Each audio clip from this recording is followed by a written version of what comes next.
ये कहानी बेलापुर गांव की है, जहां मोहित नाम का एक लड़का अपने माता पिता के साथ एक छोटे से घर में रहता था।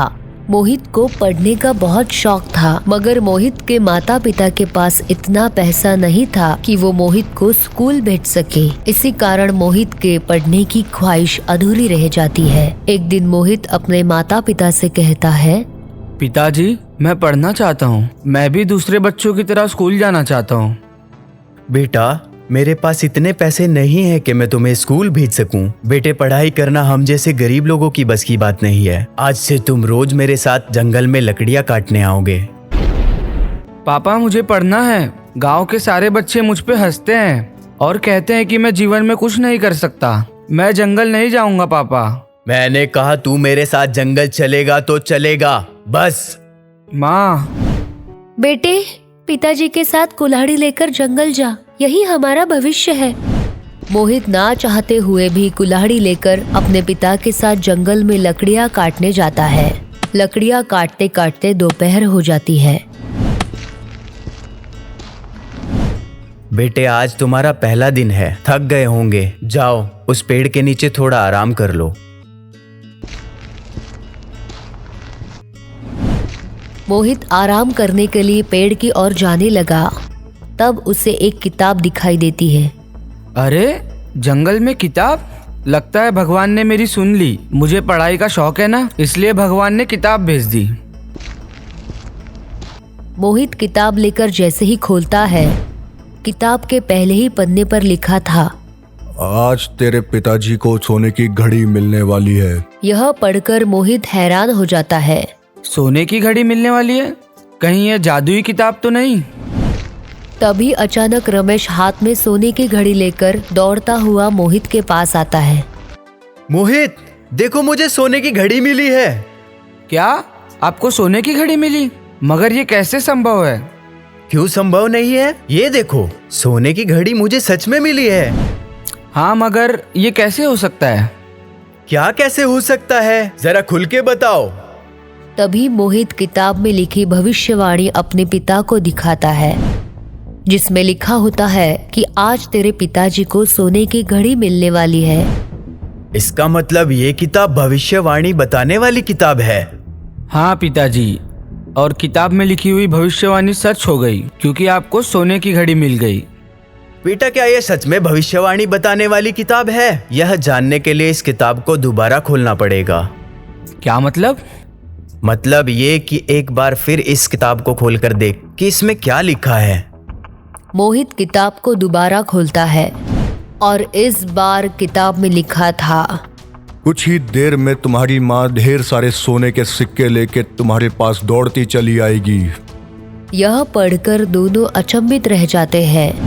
तभी अचानक सुमिता दौड़ती हुई उनकी ओर आती है। सुनिए, मोहित के पापा, देखो मुझे क्या मिला है। देखो देखो, मुझे अपने घर से सोने के सिक्के मिले हैं। यह सुनकर मोहित और रमेश के होश उड़ जाते हैं। इसका मतलब ये कि किताब में जो लिखा है वो हमारे साथ सच में हो रहा है। वाकई में यह किताब भविष्यवाणी बताने वाली किताब है। भविष्यवाणी बताने वाली किताब? मैं कुछ समझी नहीं।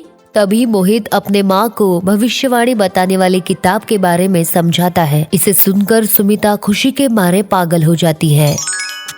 अरे वाह, तब तो हमें पहले से ही पता चल जाएगा कि हमारी किस्मत में क्या लिखा है। हाँ, ये बात किसी को कानो कान खबर नहीं होनी चाहिए। इसके बाद भविष्यवाणी बताने वाली किताब को छुपाकर अपने घर लाते हैं और दरवाजा बंद कर लेते हैं। सुमिता, अब हमारे दुख के दिन गए। ये किताब हमारे जीवन में खुशियां ही खुशियां लाएगी। हाँ, इस किताब के जरिए हम हमारा भविष्य पहले ही देख लेंगे। बेटे, अब देखो तो किताब में इस बार क्या लिखा है। मोहित फिर से किताब खोलकर देखता है, जिसमें लिखा है, तुम्हारे पड़ोस के पीयूष को उसके घर के बाहर से आज रात 10:30 बजे ढेर सारा धन प्राप्त होने वाला है। यह सुनकर रमेश और सुनीता अचंभित हो जाते हैं।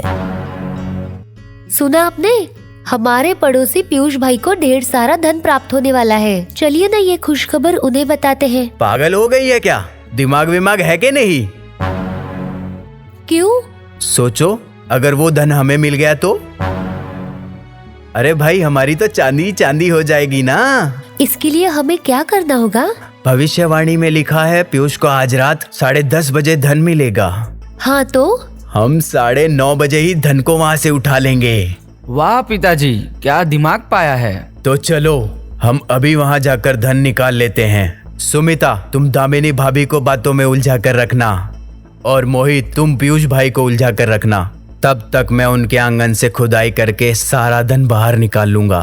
धन चुराने का प्लान बनाकर तीनों अपने अपने काम में लग जाते हैं। सुमिता और रमेश दामिनी और पीयूष को अपनी बातों में उलझा कर रखते हैं और बाहर रमेश पीयूष के आंगन में खुदाई करने लगता है। कुछ समय खुदाई करने के बाद रमेश के हाथ में वो धन लग जाता है। यह देखकर रमेश बहुत खुश हो जाता है। फिर चुपके से वो धन लेकर अपने घर चला जाता है। कुछ देर बाद, अरे वाह, अगर ऐसा ही चलता रहा तो कुछ दिनों में हम सबसे अमीर आदमी बन जाएंगे। हाँ, आज के लिए इतना काफी है। अब कल हम किसी और का भविष्य देखकर उसका हक मार लेंगे। चलो सो जाओ। अगले दिन, अरे मोहित, भविष्य बताने वाली किताब में देखो तो जरा, आज क्या होने वाला है। हाँ हाँ, जल्दी से देखो, आज हमें कहाँ से धन प्राप्त होने वाला है। मोहित जैसे ही भविष्य बताने वाली किताब को खोलता है तो उसमें लिखा है, कल सवेरे तुम्हारे माता पिता और तुम्हें पुलिस इस किताब और सारे धन के साथ पकड़ कर ले जाएगी और तुम तीनों को 20 साल की जेल हो जाएगी। यह सुनकर तीनों घबरा जाते हैं। हे भगवान, इसमें तो लिखा है हमें 20 साल की जेल हो जाएगी। हाँ, और इस किताब में जो लिखा होता है वो ही होता है। पापा, मुझे जेल नहीं जाना है, कुछ कीजिए पापा। डरो मत, किताब में लिखी हुई बात गलत भी तो हो सकती है। नहीं पापा, भविष्य बताने वाली किताब कभी गलत नहीं बताती। इसने जो अब तक हमें बताया है वो सारी बातें सच हुई है और ये बात भी सच होने वाली है। तो क्या सच में हमें पुलिस पकड़ कर लेके जाएगी? हाँ। और हमें 20 साल की सजा होगी? हाँ। नहीं, हमें पुलिस पकड़े इससे पहले हम ये किताब और सारा धन कहीं फेंक देंगे ताकि हम बच जाएं। ये अच्छा आइडिया है पापा। फिर रमेश भविष्य बताने वाली किताब और सारा धन लेकर अपने घर से बाहर निकलता है और छुपके से जाकर पीयूष के खिड़की से उसके घर के अंदर फेंक देता है। फिर चुपके से अपने घर वापस लौट आता है। क्या हुआ? पीयूष के घर फेंक कर आया हूँ। अब पुलिस आएगी तो हमारे घर से कुछ नहीं मिलेगा। वाह पापा, आप तो जीनियस हो। देखते ही देखते रात गुजर जाती है और दूसरे दिन का सवेरा हो जाता है। पापा, भविष्यवाणी में तो लिखा था कि सवेरे पुलिस आके अपनों को गिरफ्तार करके ले जाएगी, मगर पुलिस तो आई नहीं। हाँ, मुझे लगता है भविष्यवाणी की किताब का हमने दुरुपयोग किया, इसलिए किताब ने झूठी भविष्यवाणी करके हमसे छुटकारा ले लिया। वो सब छोड़ो, पहले पीयूष भाई के घर चलो, वहाँ से किताब और सारा धन वापस लेकर आते हैं।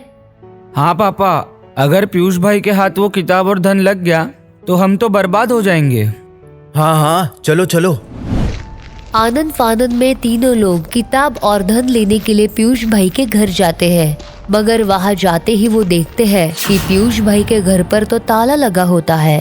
ताला देखकर रमेश, मोहित और सुमिता के होश उड़ जाते हैं।